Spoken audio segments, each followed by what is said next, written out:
Welcome back to the best podcast in New York.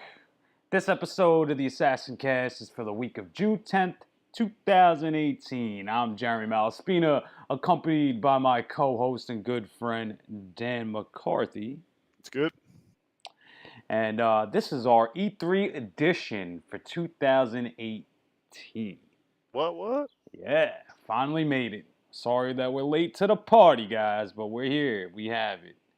All right. So, unfortunately for our movie heads out there, we only have one topic that me and Dan decided to address, which is about Chris Hardwick and his situation.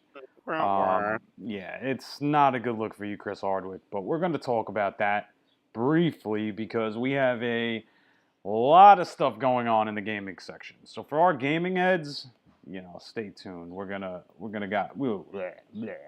We got some shit going on here. All right.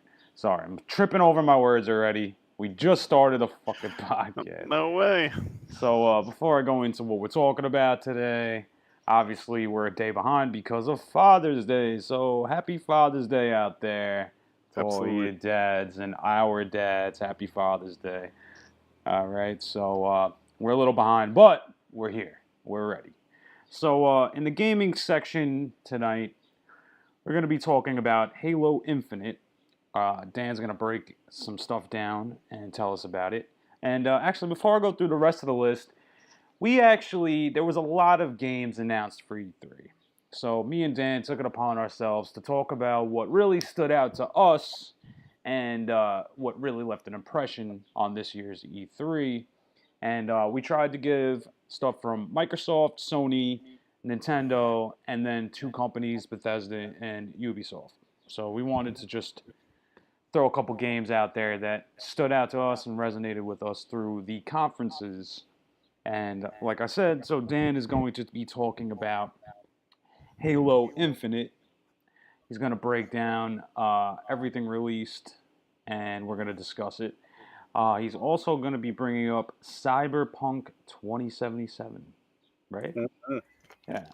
Yeah. I think I said that right. I've been having trouble with these names today. So. It is what it was. No, absolutely. All right. So by the same guys, Witcher 3. Right. So we're going to be talking about that. I'm also going to be breaking down Resident Evil 2, the remake, which is really good stuff.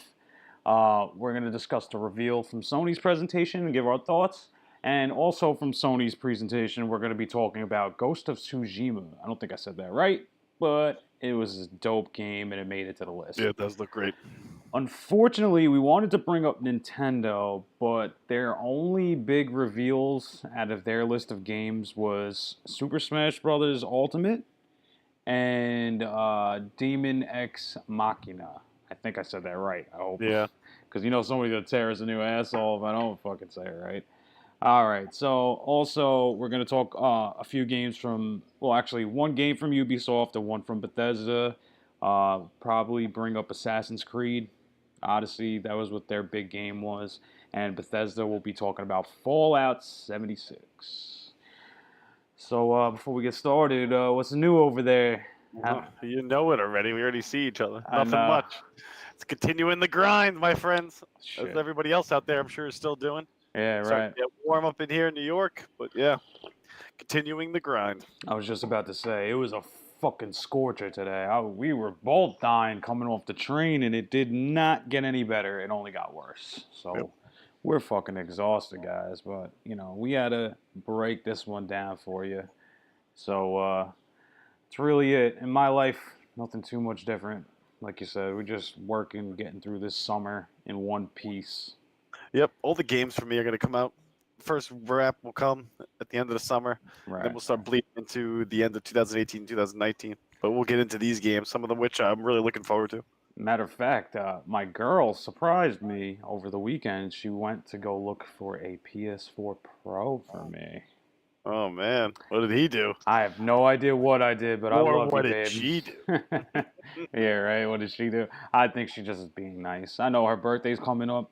and I usually spoil her ass on her Oh, that makes on her sense. birthday. It's her So. birthday. She should buy you a gift. Is that not how we do things here in America? Well, no, she just probably thinks that I'm gonna spend a lot of money, and maybe she feels Oh bad yeah, about it. now you are.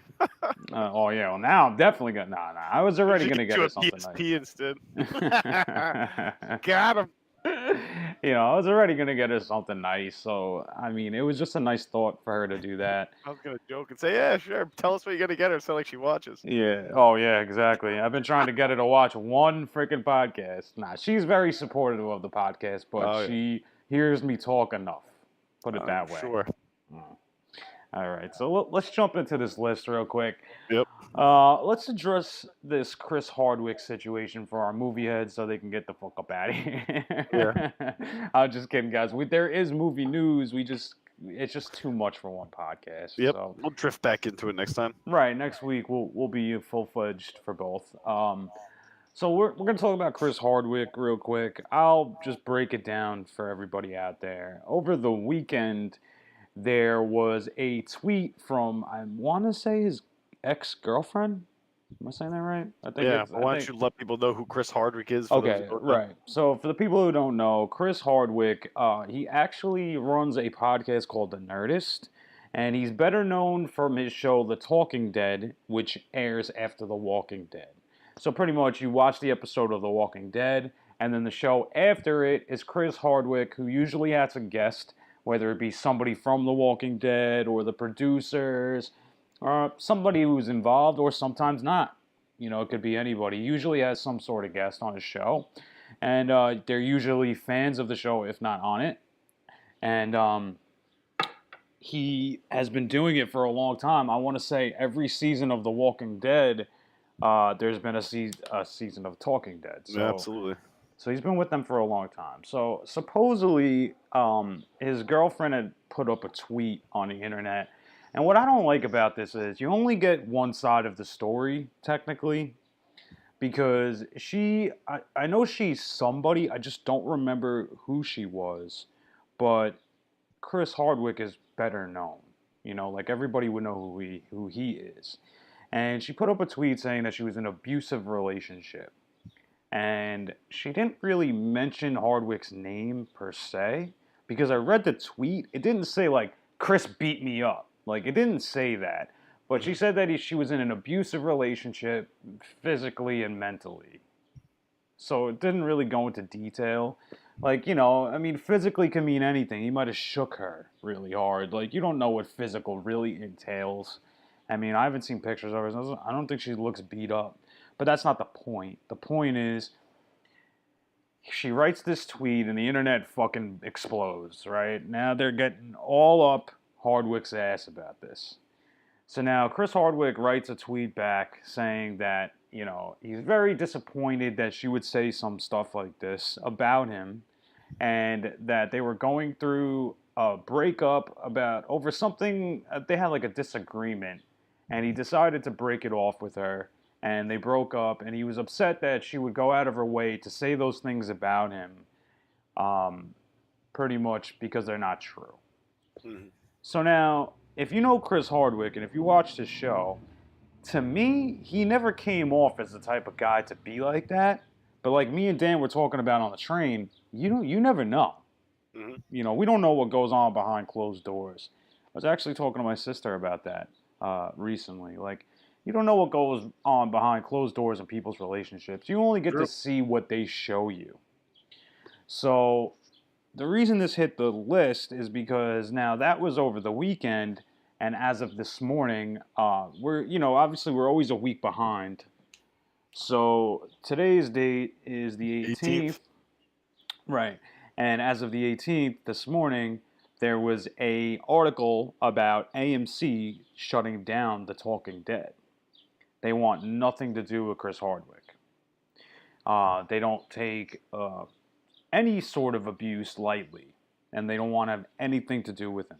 Rightfully so. Right. Now, I agree to that. I mean, the problem is, since we don't really know for a fact, I mean, like, this is the thing. She didn't go to the police. If she was really getting abused physically, she didn't go to the police. It seems like if this was a story that she fabricated because she was upset, it really just fucked his whole life up. Because now, also the podcast that he founded, they don't want anything to do with him either. So he doesn't have his podcast, he doesn't have his show, he's done. And honestly, it's sad. I mean, if he did do it, then he got what he deserved. If she fabricated it, that's really fucked up on her behalf. Well, first thing you'll find too is like you're never gonna know. But as far as having a trail, as far as somebody reporting it, most women or men in this instance who are being abused don't report things like that. Right. So we wouldn't know. But my understanding of it doesn't matter. It's a court of public opinion. It doesn't work like the court of law. Court of law, you're innocent until proven guilty. We all know what happens in the court of public opinion. You're guilty until you're proven innocent. So if this is something that, like I said, is fabricated, it doesn't matter. Right. Happens all the time. Because like happens in professional sports. This happens, of course, even regular people. It'll obviously happen whether the abuse is real or not. Right. Either way, once you put out the allegations, by the time they figure out if this was true or not, it's done. It's over. Months, it's already over because nobody wants to be affiliated with that. Exactly. And now AMC, trust me, people know to do that. If I'm not, and again, I want to make sure we're clear to our listeners that I am not at any point saying it's fabricated or it's real. I have absolutely no idea. Right. But I'm just letting you know that if it is fabricated, it is extremely easy to. That's it. It's the court of public opinion. That's it. He's guilty, and in most people's minds, he will not be touched by a 10-foot pole for anything. It'll take him years to get through this. Look at what's her name, Kathy Griffin, the chick that made a joke about Donald Trump. Took her 3 years to get back on the fucking air. Absolutely. And that's not even close to as bad as what this is. Obviously, if he did it, like I said, that's what we can't, we can only speculate. Either way, like you said, you think you look at him, does he look like a person that would do it? No, but again, we don't really know. But the key of the whole thing is either way, and like 90% of the internet's mind, he's guilty. Right. And it's like in the court of your peers, you're already guilty. You know what I mean? Yep. I mean, it sucks because being well known and people know you, it's a totally different thing. Like, I mean, it's funny too. Sorry to cut you off. Right. I believe it's her mother actually came out for him. Recently they showed, her mother was saying that wasn't the case. Wow. So but again, I really don't know. It doesn't matter. She doesn't know, don't mean shit. Let's all be real here. Let's not pretend this isn't something that's been going on for a long time, but absolutely. Like Jeremy made a great point. We don't know what goes behind closed doors. Exactly. And you know what? People are very manipulative where they know what they're doing. Exactly. I mean, and she hit him where it hurts the most. So if she was upset about something or upset about the breakup, she got him. She got him good. Yeah. And unfortunately, that might not be the case. Maybe she really did get abused. Maybe it wasn't physical. Maybe it was just mental, and she just wanted to make it sound worse because she thought it wasn't going to be taken seriously. But, as we said, we don't know what's real and what's not. We only are giving you guys the news. Like, this is what we had saw. We wanted to bring it up because it's not a joke, obviously. If she really got abused, she should be able to talk about it and tell somebody. Absolutely. And obviously, if you're a viewer out there going through something similar and it's actually really happening to you, you should really get some help. Talk to somebody, talk to the police. There will be people in your corner to help you get out of that situation. So it was good to bring up on the podcast, absolutely. As for Chris Hardwick, you're right. It's going to take him a while to bounce back, if he bounces back. Now, he can go up and have a podcast by himself, but, what are the odds of people going to want to listen to him right now? It's going to take a little while for him to get his act together or at least straighten it out.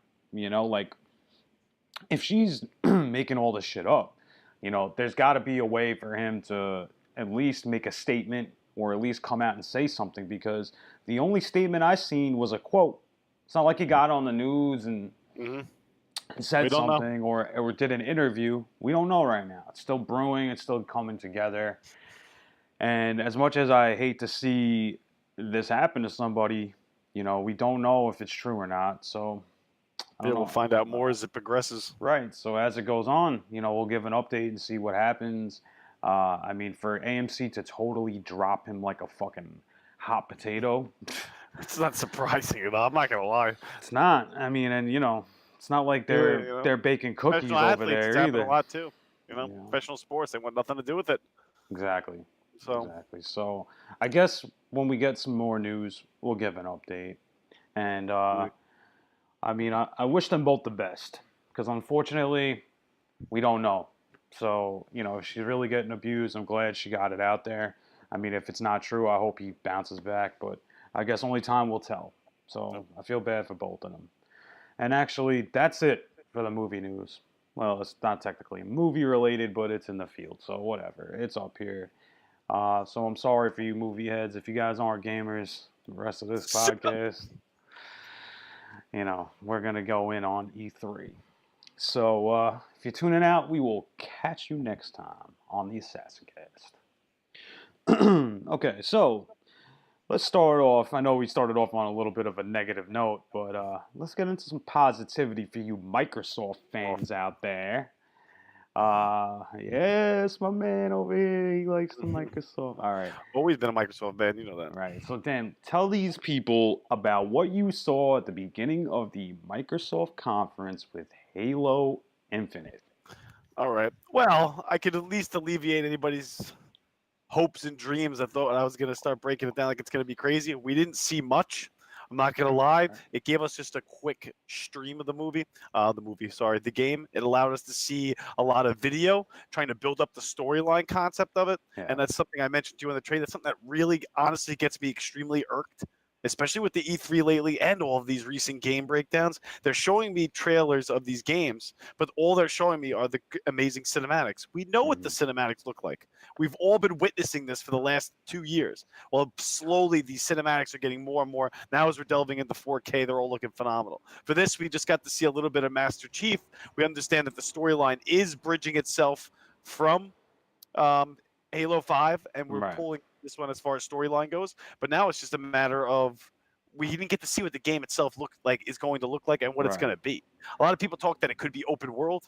I said this the same with the next game that I'll bridge into with Cyberpunk, that it could be something they're going to try and do as a mini MMO, which scares me because I've mentioned that concern to you. I'm very worried that these games are going to try and create servers that are not going to be able to handle the type of traffic to make the game great again. But I'm always hopeful because Halo is, like I always told you, I'm very jealous, I'm not going to lie, of a lot of Sony games, Squaresoft in particular, that a lot of it is, so what I want to look for? Exclusive, there you go. The exclusivity in the Sony kills me because unfortunately, Sony was out before Microsoft started building games. So a lot of those games I grew up loving. And Nintendo to that, and then not having that bridge to the Xbox was something that really irked me for a long period of time. Right. But as far as Halo, I'm excited when I look at Halo because I know what it can be. What it can do if they just continue the storyline, great. I know the gameplay can be phenomenal. That was one of the first games I ever played, obviously. Yeah. So my thought on it is, like you said, I mean, I've had Microsoft since the original Xbox. I'm not with Xbox right now. Obviously I've been messing around with a lot of Sony, but to see a Halo game coming out to be on the new gen, I felt like it was only a matter of time. But it's like you said, it's like, they only giving us cinematics, and something that we've been stressing about for a few podcasts now is that the cinematics are great, yeah, but we want to see gameplay. We want to see if the cinematics matches the gameplay. Oh, matter of fact, I think we can all agree on that. Anybody listening will tell you they cannot. Okay, like I think anybody that has dreams that their game they're going to play is going to look like the cinematic, it's not. All right, let me be here to tell you it will never look like that. Right. But the gameplay, what I mean by it is the fluidity, is how that the graphics flow, how the gameplay flows in particular, as far as is it easy to maneuver. Do you feel like you're a part of the world you're playing in? Exactly. These are concepts that games figured out in the 70s. Like I can give you for instance, like with Spider-Man, that should have been on the list. I don't know why I didn't include it. Maybe because we were rushing. But in the Spider-Man reveal, it was hard to tell what was cinematic and what was gameplay. Which is something that grabs me. I'm not going to lie to you. Me too. So, like, we don't know where Halo's going to fit in that spectrum, really. It has the capacity to be that way. It's capable, but we don't know. And again, a lot of these games, and you see it too, and I don't know if that irked you from the E3, is just how long some of these games are off kind of irks me. I wish sometimes they would open up and be like a game that was coming out in the next month. They come out and they're like, ah, by the way, it'll be here in 2019, and then they quickly jump to something else, and it's like, really? Like, Exactly. Well, that's the whole thing because in 2018 they were like, "Oh, it's gonna be here at the end of 2018," and now it's the end of 2008, coming towards the end of 2018, and they talk about the end of 2019. That's how it always is. I'm But always hopeful for Halo in my personal mind. As me much as too. I play, you know. You know, I played them all. I played Halo Wars for crying out loud. If anybody out there knows what that game is, yeah, I it's know like that. Stargate Halo. I even played that shit, people. That's what I mean. I fucked around with a lot of Halo. Fell off in the end of it just because, like I said, that was one of the first games I ever played online where you were fighting and getting, similar to what Call of Duty's become. Right, and you know what? I want to know what the attach rate is going to be for Halo and the Xbox One X because to me that's a power play. That's going to sell consoles as long as if it meets up to expectations.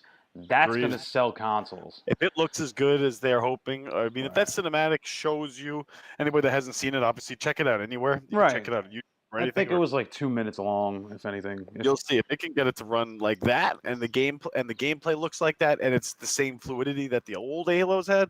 Then they might have something in the works. Something I'm excited about. Right. So this could be a nice boost for them because they're going to need it right now. Now, we already discussed this that there's talks about the PS4 coming to the end of its life cycle. So I feel like they're going to start pushing a lot of their big properties in 4K as soon as possible. So we'll see what Microsoft has up their sleeve to match that. To match it, right. I mean, because technically, hardware-wise, they're ahead of Sony.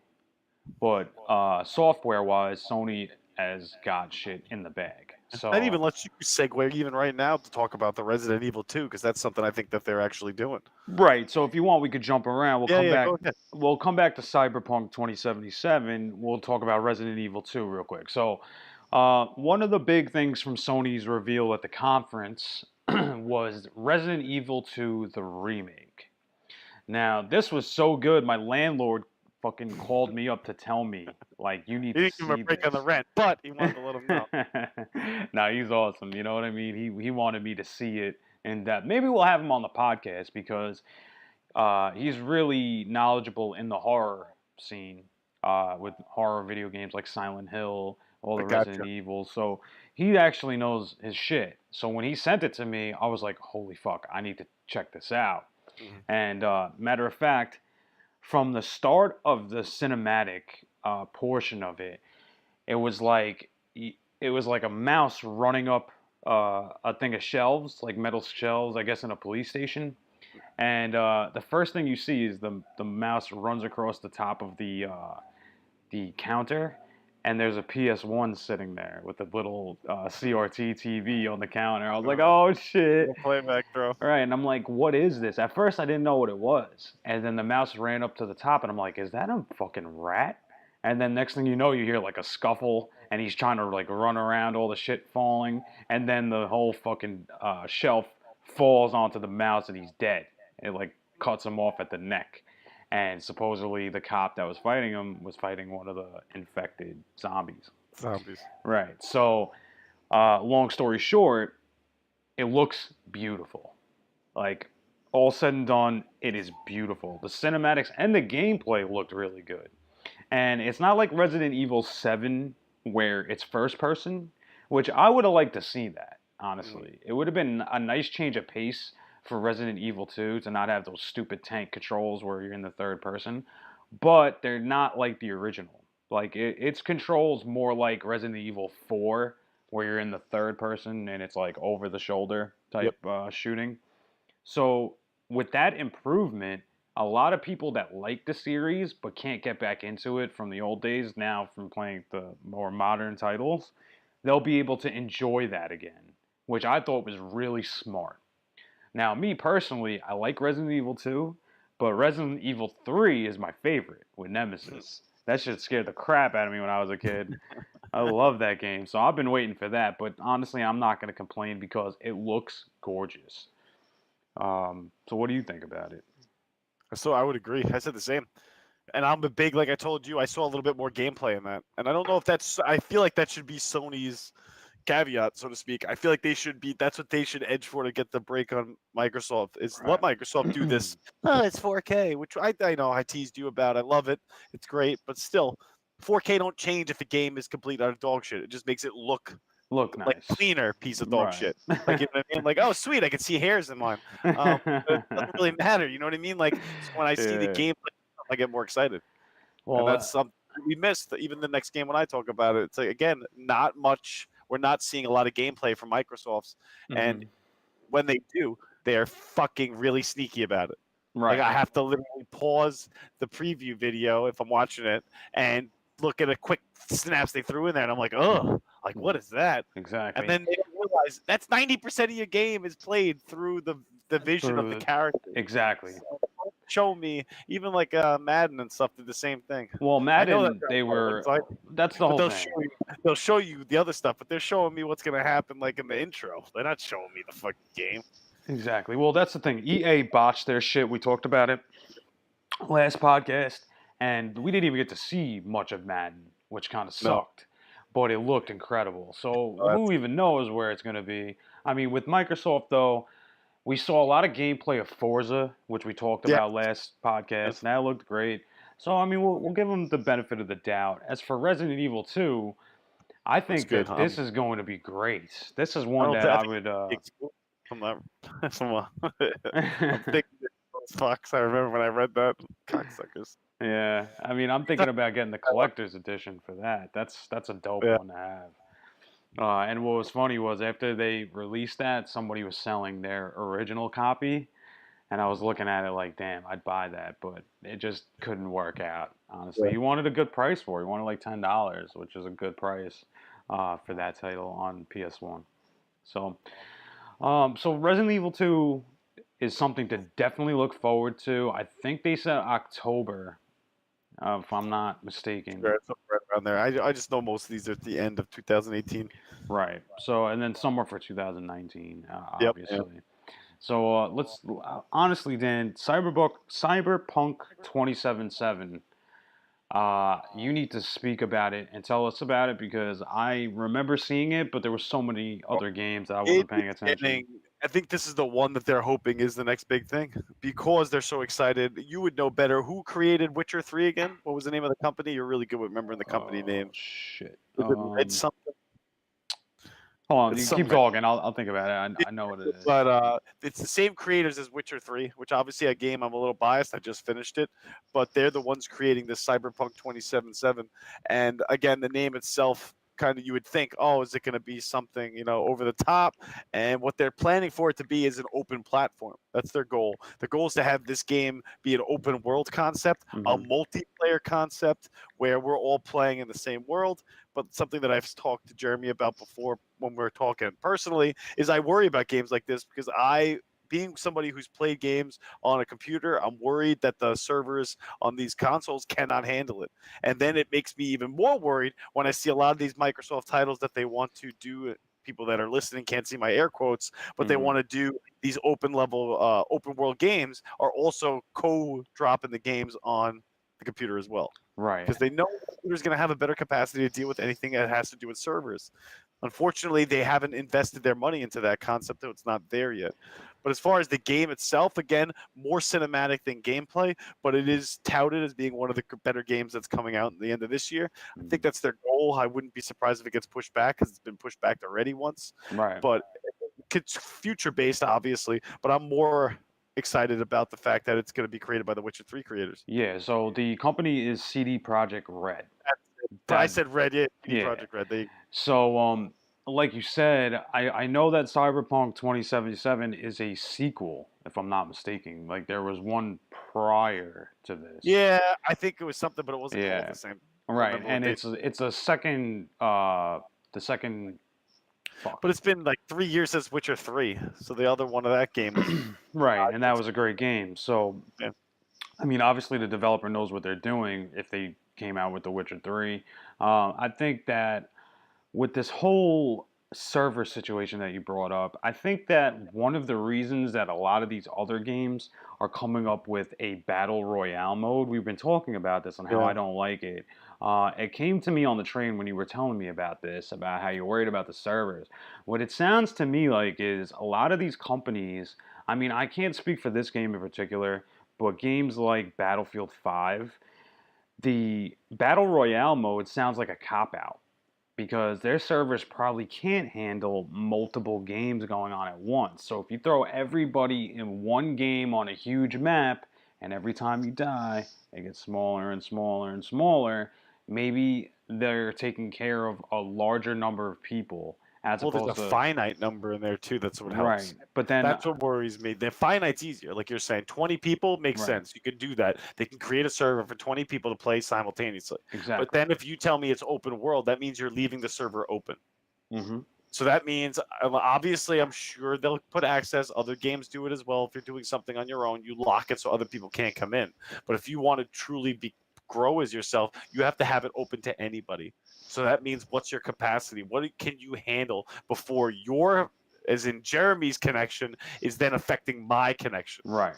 Or Right. Jeremy's connection is not obviously directly affecting my connection, but indirectly in a sense that the more people on this given server, the shittier my Your gameplay is MS is going to be. Exactly. My right. MS frames per second are usually standardized based on your equipment, but MS is going to be affected by how many people are there. Right, right. We'll So, see. I mean, I guess That it's an worries me. interesting way they're going with that game, but I think it looks great. Same as you said with Res, as far as like I said, I think it looks great, and I'm hoping that it's something that's going to turn out to be great. But again, I usually I get excited for games and I watch it on the E3 and stuff like that. But then I am tentatively excited because I wait until I can see a more breakdown of walkthroughs right. where they can beta test it. And a lot of the articles I read about the game too, after I saw and read and I saw their video, I said, okay, let me read some articles on this. And unfortunately, there's just not a lot of gameplay.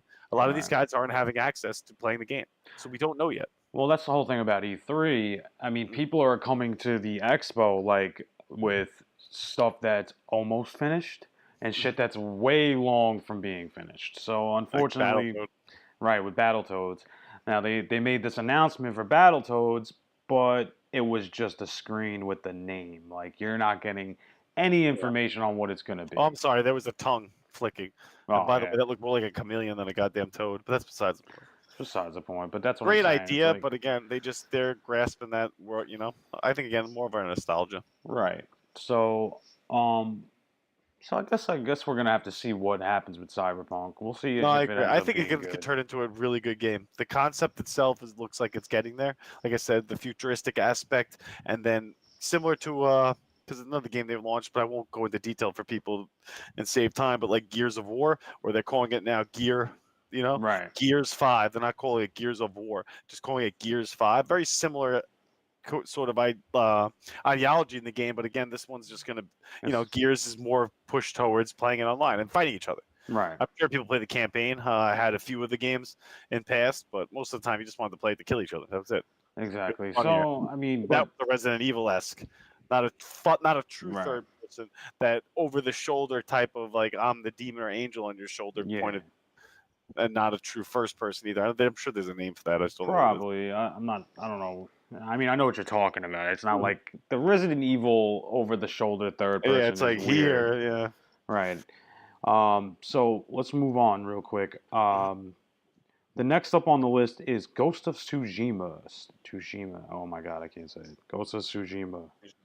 Maybe if I say it fast, people won't realize I'm saying it wrong. It's like Worcestershire sauce. Ghost of Worcestershire sauce. I wished it. Worcestershire.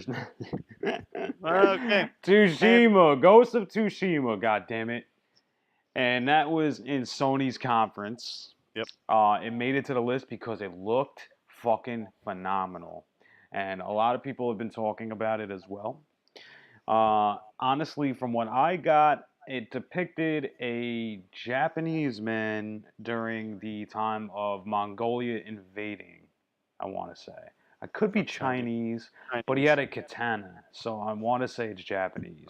Still be China though. But again, I don't know. Yeah, We don't I mean, know. who really knows at this point? But Mongolia had horses, not boats. That's the only reason I say that. well, no, there wasn't. I didn't see any boats. Yeah, well, Japan's an island. Right. That's I what I don't meant. know. I know. Who fucking It's all right. knows? But anyway, even still, it takes place when it first starts up. The scenery is fucking beautiful, and this actually had some cinematics, but it was mostly gameplay, and it Yeah. looked awesome. I can't even like to describe it for you. Like the leaves on the tree falling looked incredible. They used a beautiful color palette. The grass just swaying in the wind. The horse looked real. He would ride up, and then he got a notified him that something was going on. So he rides up to where there's Mongolians. He jumps off the horse, and then boom, it goes right into the battle mechanic. He moved really well. Like it almost looked like it didn't. Like with most games when you get into the combat style, It's choppy. sometimes it doesn't look as refined. It looks choppy. It doesn't look right as it's going through the motions. I got that for a little bit, but then as they kept, because it was like 3-on-1. So like the Mhm. first person he interacted with, it kind of looked like that, but then as he was fighting the three other people, it was just flawless moving. And like we don't know what the actual control scheme is going to be like, so you don't know if he's like trying to do combinations or something like that, or pressing different button combos. But it looked fucking phenomenal. And then during the preview, he meets up with one of the women from the town, and she's an archer. Obviously, she has a bow and arrow, and she tells him, she tells him, "Oh, there's a monk in the monastery, and they're trying to kill him." So then he like runs up and uses a grappling hook to get onto the top of the church. It looked phenomenal, honestly. Even with the leaves, the church, everything looked great. He jumps down and saves the monk, and then he realizes that the woman that he met up with is actually trying to kill the monk herself. She said that it was like his fault or something like that. It's something to do with the storyline, which is another thing I like. The storyline was very in depth. Um, so once they start, he was like, he tells the monk, run. Once they start fighting, is where I really was like, okay, this is a great looking game, honestly, because he actually starts getting into the combat with her. He says like, listen, you're not gonna kill this monk. We're supposed to be fighting the Mongolians, and then he pulls out his katana, and you just see like the sun flaring off the side of the katana, the blood everywhere coming out. Like it looked phenomenal, phenomenal. That's actually one that I'm going to be looking forward to playing. Matter of fact, did you see Another. it?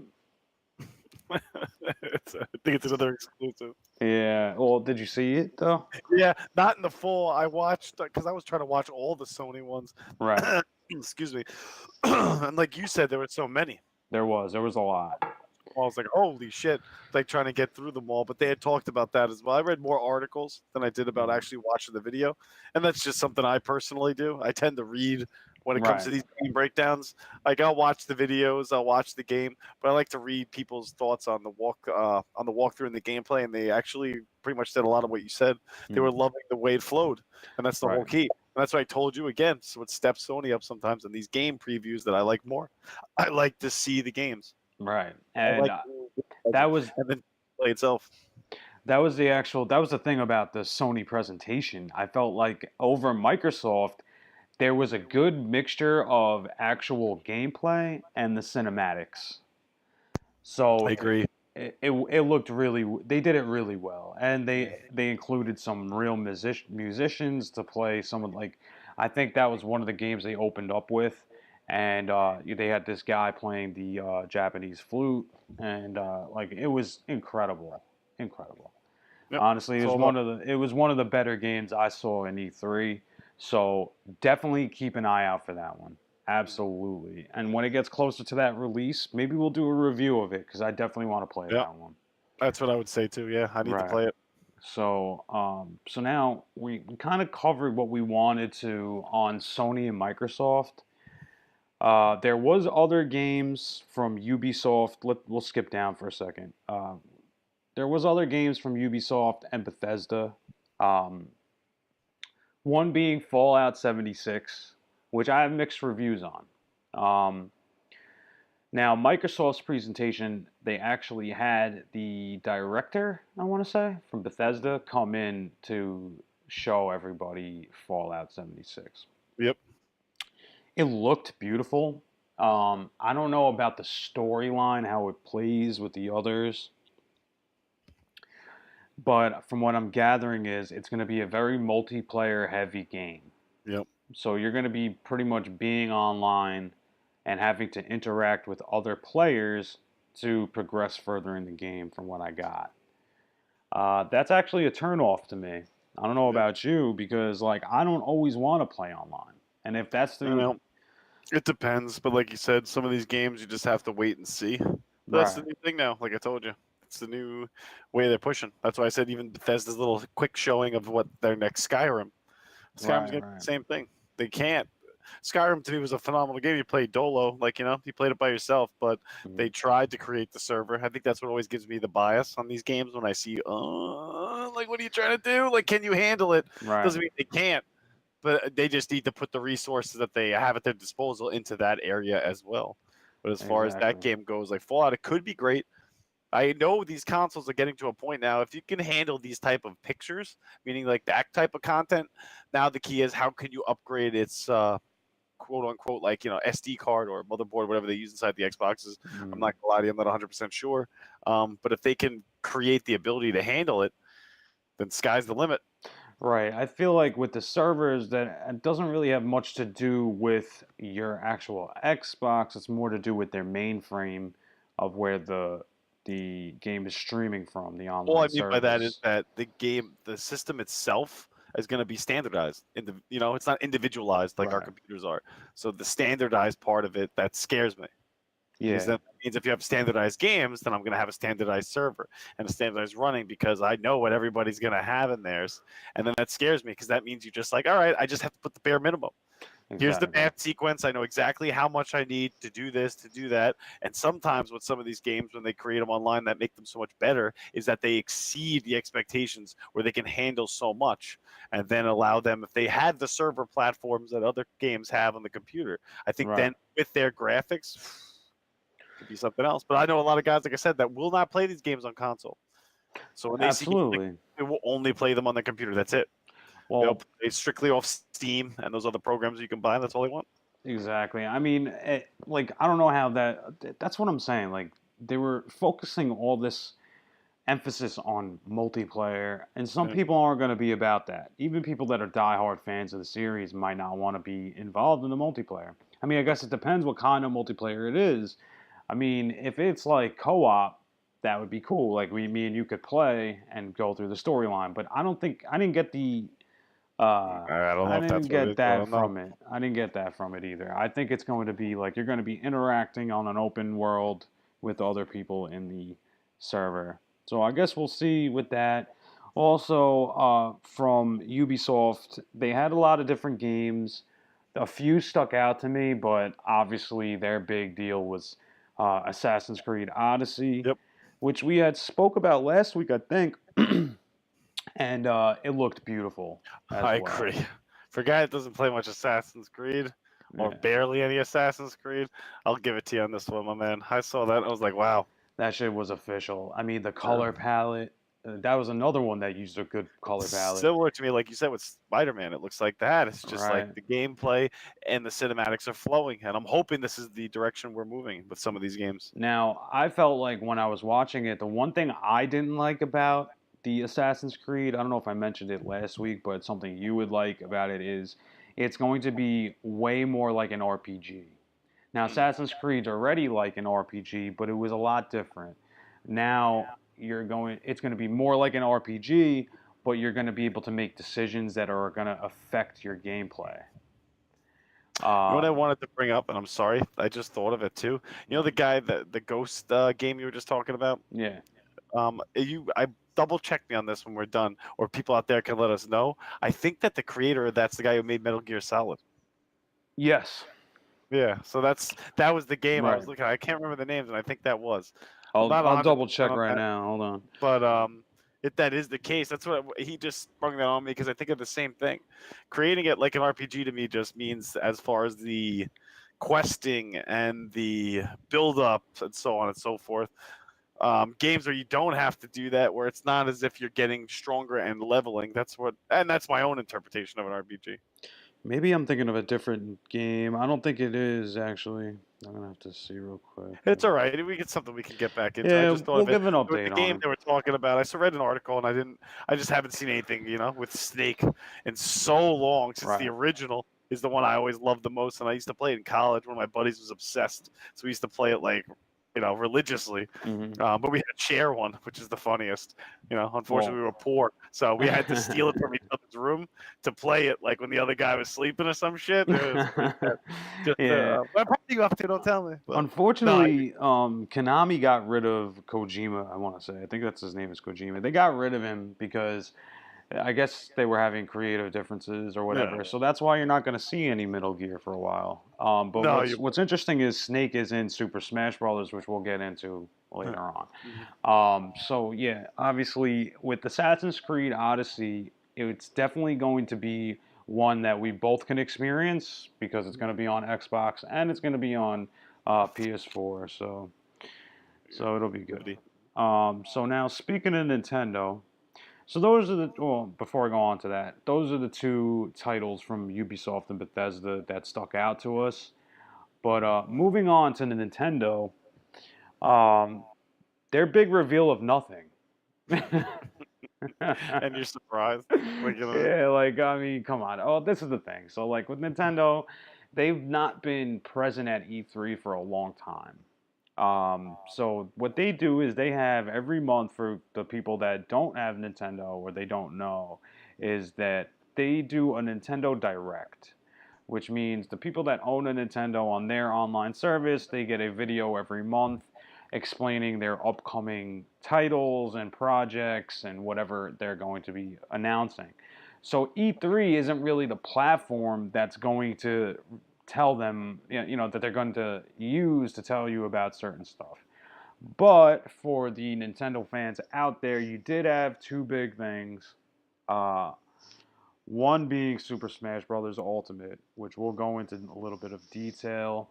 And the other was Daemon X Machina, which is a mech game where you drive a mechanized robot. And it looked really good. It kind of reminded me of Mech Warrior in a sense. I mean, it's kind of that kind of gameplay. It looked like it was pushing the Switch pretty hard, but I have a feeling that the Switch is going to be doing some bigger things in the future, and they're only using E3 to show you what's on the agenda coming up. Yep. And those were the two games that I felt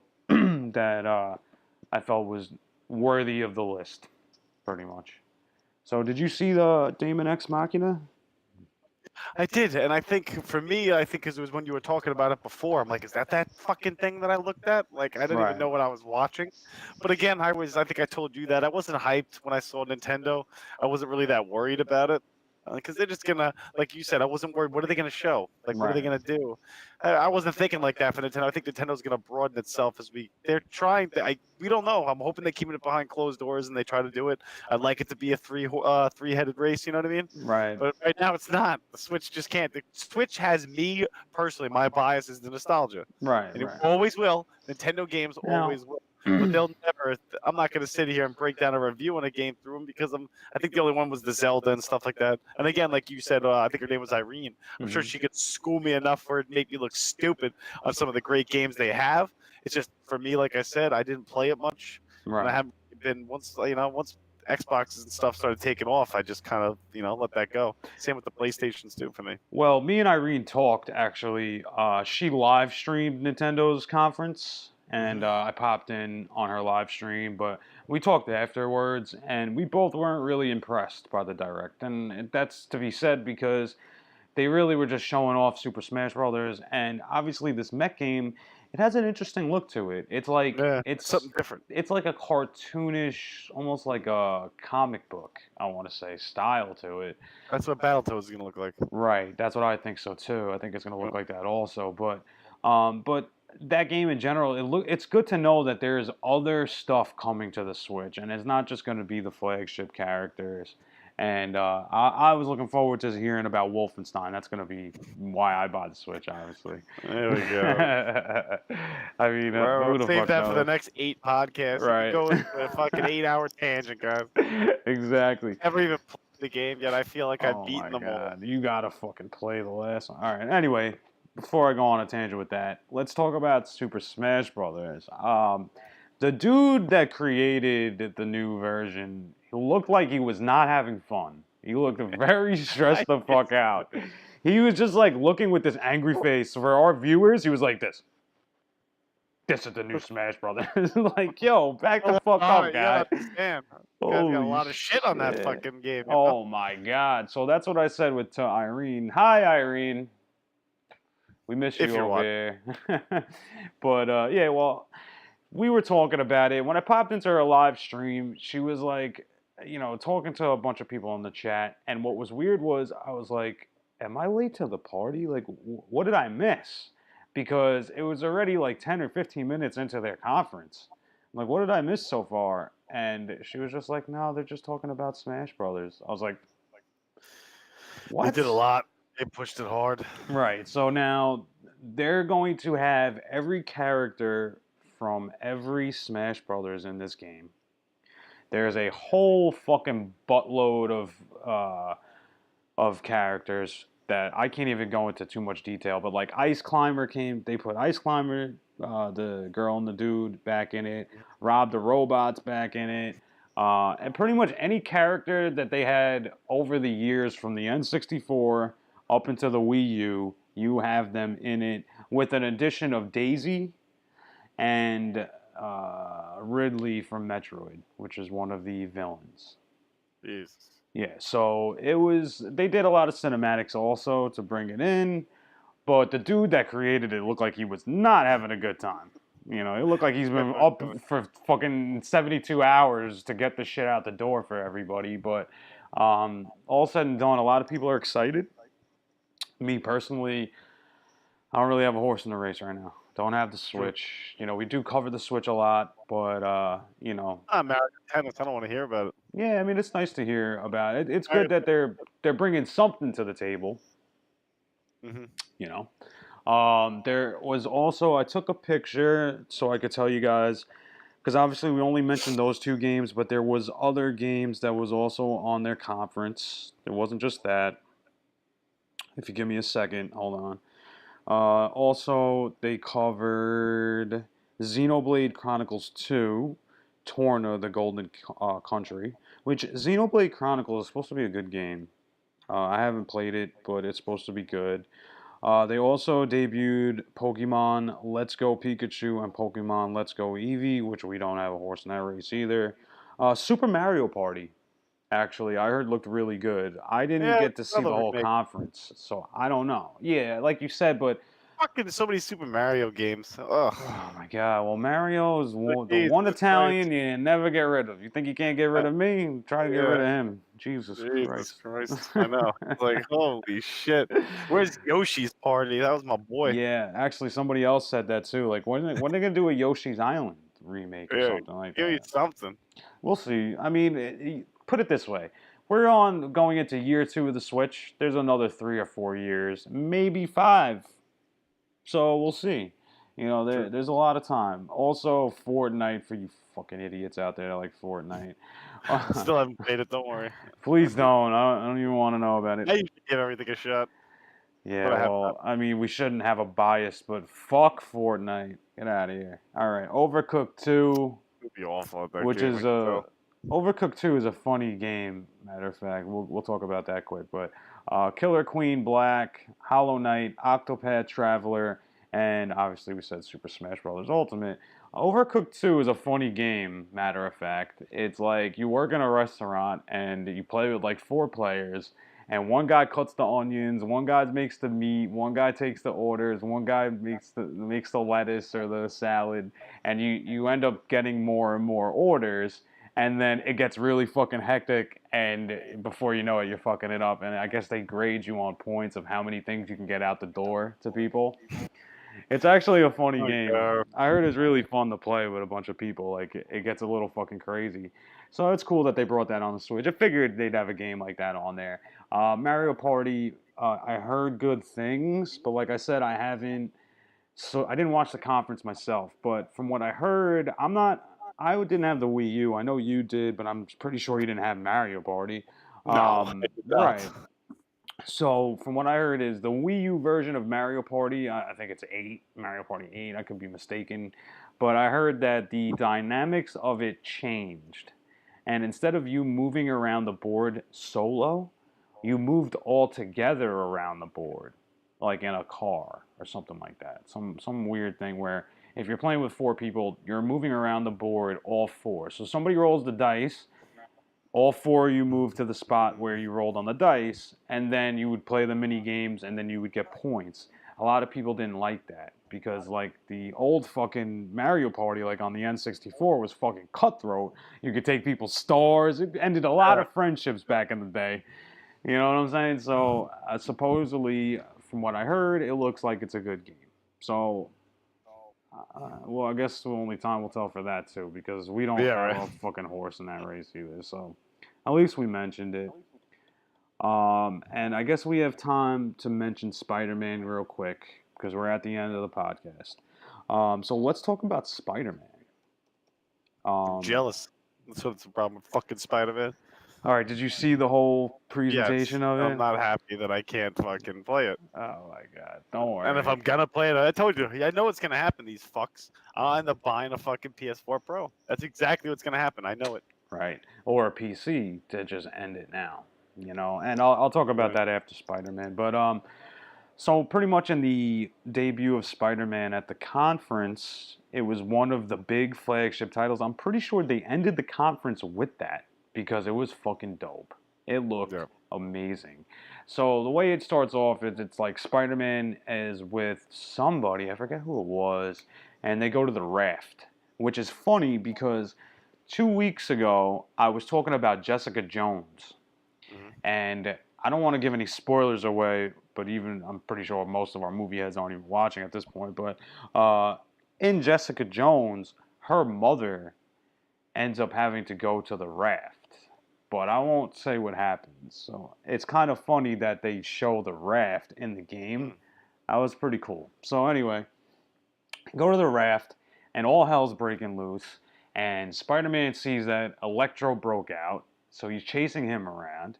Then the next thing you know, Rhino's out. And then he's like trying to fight Rhino and chase Electro at the same time. And then Vulture scoops down and fucking grabs him and he punches him in the mouth and fucking web slings off to something. It was just incredible. So I'm pretty sure that's going to end up being the Sinister Six. And that's who you're going to be fighting during the game. Yep. From what I'm pretty sure. Obviously, they didn't really talk too much about the storyline. They talked about gameplay, and the gameplay looked incredible. Honestly, I think it's probably, out of all the games we talked about, besides Ghost of Tsushima, that's probably the best looking game I've seen so far.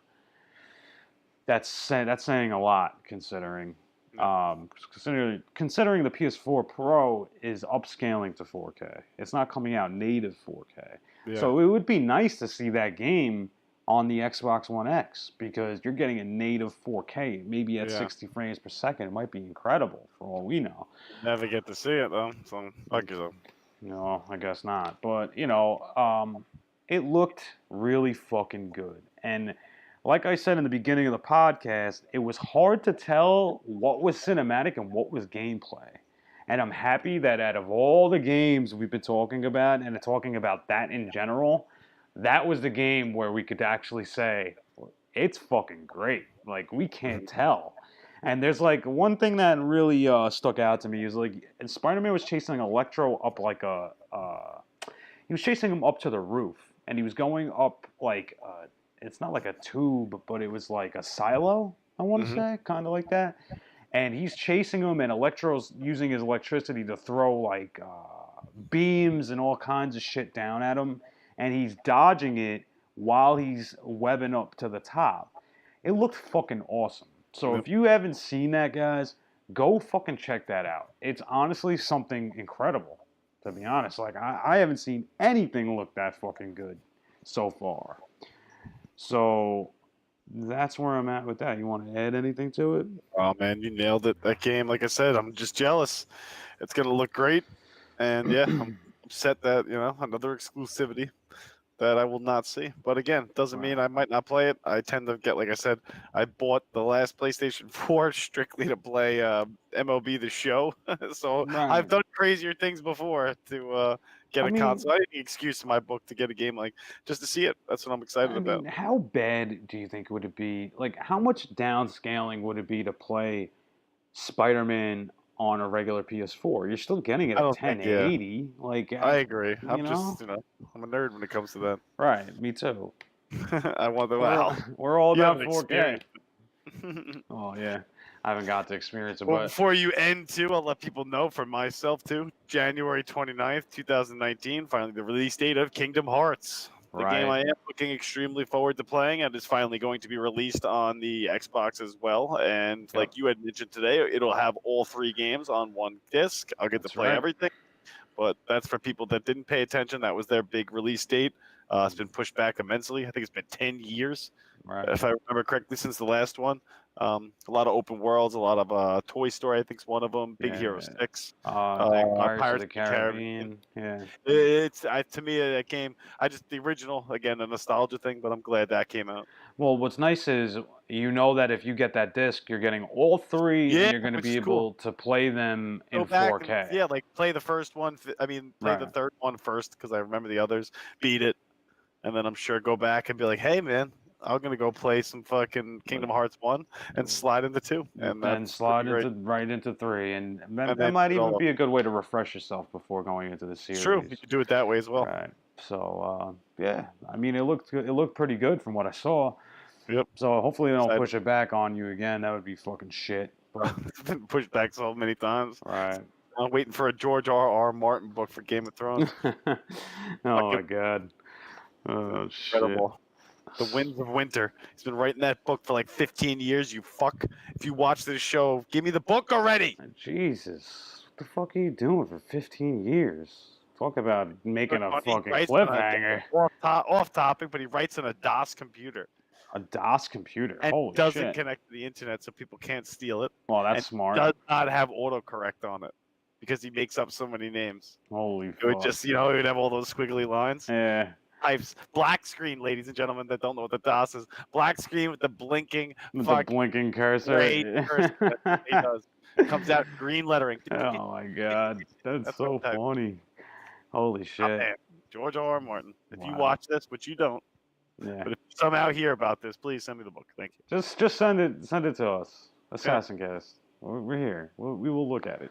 All right. So we're at the end of our E3 2018 edition Assassin Cast for the week of June 10th.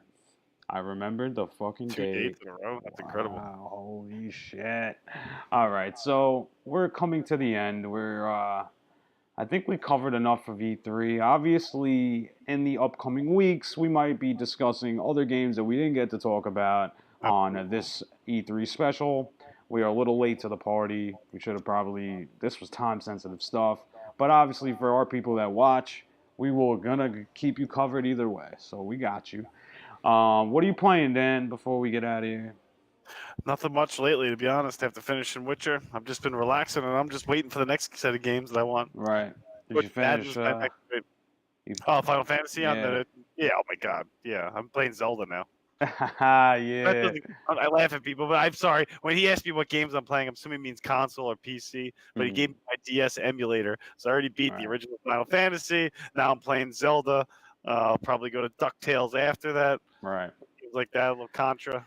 Actually, for classics, I actually have made a choice out of the backlog now that I finished Revelations, and I decided to start. I needed a little change of pace. I loaded up Assassin's Creed 3 because I'm eventually going to continue on through the series, but I actually picked Uncharted. Drake's Fortune I'm gonna do the trilogy of Uncharted. That's my next game to play. Obviously, I got Duke Nukem, but I realized that I can't just put all my focus on Duke Nukem. Duke Nukem is a good thing to wind down on, but it's not like something I'm gonna beat completely. So I decided to do Uncharted because I do have the trilogy. I have all 3 of them, so I'm gonna go through that.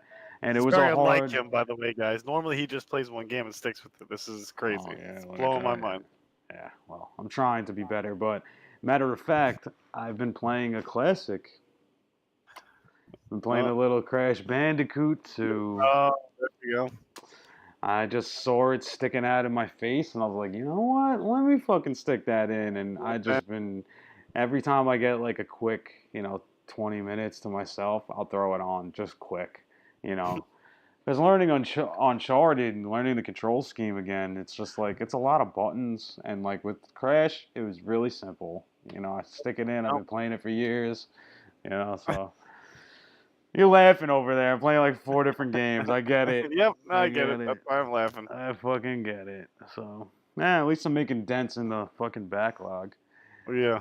So as for news, we're heading towards getting closer to the expo. Nice. We got a couple weeks. It's August 11th and 12th at the Cradle of Aviation in Hempstead. I want to say that's Hempstead. Yeah, the Western. Or actually, I think that's East Meadow. It could be East Meadow. But it's right by Nassau Community College for those of our listeners that are on Long Island or in the 5 boroughs. It's going to be a good time. There's going to be people from YouTube there. So if you guys are just tuning in to watch us now, we will be there at that expo. And we will going to be taking Q&A questions. So you can ask us whatever you want. And I'm pretty sure that if you put a question down on that sheet, we will get to your question because we're going to do them over the course of a couple podcasts. So we'll create a section just for that during our podcast.